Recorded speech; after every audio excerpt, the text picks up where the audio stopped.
Welcome back. Let's practice multiple choice questions from NCERT school books.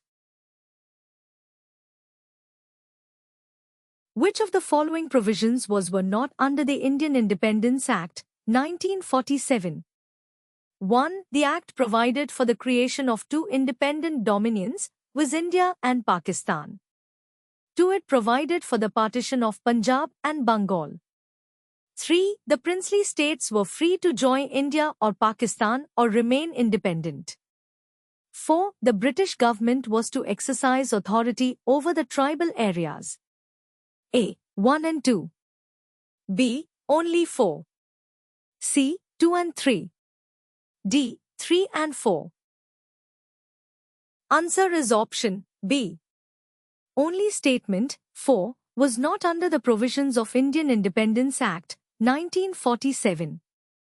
Under the Indian Independence Act 1947, the British government was not to exercise any authority in future over the tribal areas.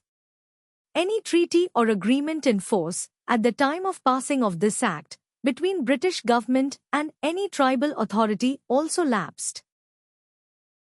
Which of the following statements is incorrect regarding the function of the Constitution?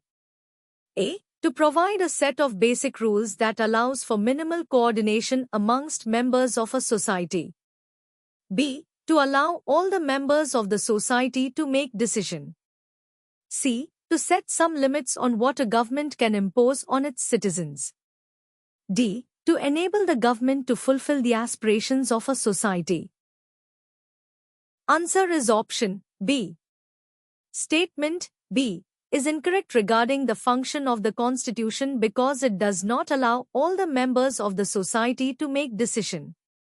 The function of a constitution is to specify who has the power to make decision in a society. In the Indian Constitution, it is specified that Parliament gets to decide laws and policies and that Parliament itself be organized in a particular manner. Thus, it does not give power to all the members of society to make decisions.